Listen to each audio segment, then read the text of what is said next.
What makes a game great? Over the years, I've discussed and debated this topic with many gamers from different backgrounds and fan bases. Several of these gamers would often list several aspects or features of games that they think are worthless or not important.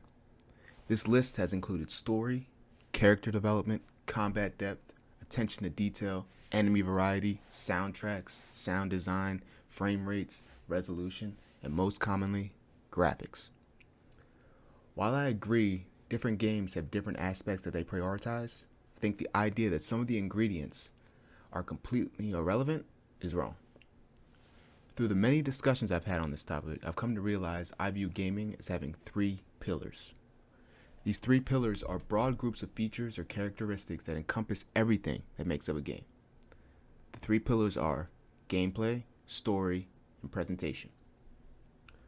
Presentation includes graphics, textures, sound design, soundtracks, voice acting, animation, art style, attention to detail, and anything else that has to do with how a game showcases itself. Story consists of the plot, characters, character development, character interactions, dialogue, pacing, setting, lore, and anything that helps the game convey its narrative. Finally, gameplay includes mechanics, combat depth, enemy variety, puzzles, frame rate, physics, AI, and anything that involves how a game, plays. I think many gamers underestimate just how important many of these things are. Imagine Rockstar making games with below average graphics, no attention to detail. What if you stripped Devil May Cry of its enemy variety and unique boss battles? Picture the legendary platformer Super Mario 3 running at 10 frames per second.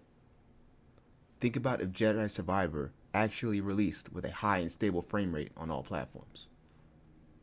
These games, besides Survivor, would all be worse for it. After coming to this conclusion, I realized my favorite titles all impressed me in each pillar.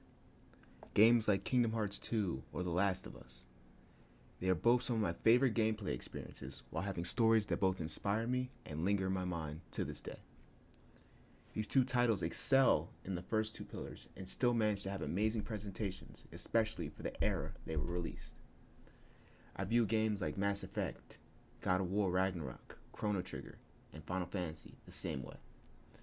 When viewing games that clicked with others but did not rank very high for me, I realized that they were almost the opposite of my favorite titles. These games did not impress me in each pillar, and often they disregard one or two of the pillars entirely. Games like Breath of the Wild, Mario Odyssey, Elden Ring, Death's Door, or Sonic Colors. I've completed all the games I've listed except for Elden Ring, and while they are fun, I could not shake this feeling that they were missing something. Most of these games have very little story or non-existent stories, and their presentation is almost entirely focused on their art style or their soundtracks. None of the games I've listed have engrossing character arcs or breathtaking visuals. Several of these titles also suffer from little to no voice acting and lower inconsistent frame rates. Despite what I think these games are lacking, most of them have managed to score incredibly high and garner a ton of attention. This shows that I am most likely in the minority, that many gamers don't have the same expectations for the products that we spend upwards of $70 for. I understand that developers can't spread their focus to each and every aspect of a game, but I believe the industry can do better. I also understand that there's a percentage of gamers that believe gameplay is king and nothing else matters. I could possibly get on board with this idea if I saw proof that games that focus on gameplay and lack everything else were leagues ahead in the gameplay department. But in my 20 plus years of gaming, this has not been true. I look at games like Sifu, a martial arts inspired 3D beat 'em up that has a paper thin story and a likable art style that does not aim to impress. It is obvious they focused on gameplay above all else, and they succeeded in making it incredibly fun. However, they did not manage to outdo Spider-Man PS4 or the Batman Arkham series. Both of these series have similar gameplay to Sifu, but managed to provide engrossing stories and fantastic presentations. They succeeded in both of these things while having better gameplay than Sifu, in my opinion. That's just one example, but I believe this idea can be applied to many games across the industry. I honestly believe that games like Sifu and Breath of the Wild and other titles that didn't click with me as much as that hope could be improved by focusing on all three pillars. Imagine a world where game developers want to make each pillar of their game memorable and jaw-dropping. Where games came out with gameplay that is engaging and addictive, presentation that is awe-inspiring, and a story that leaves you with great memories and thoughts long after the credits have rolled.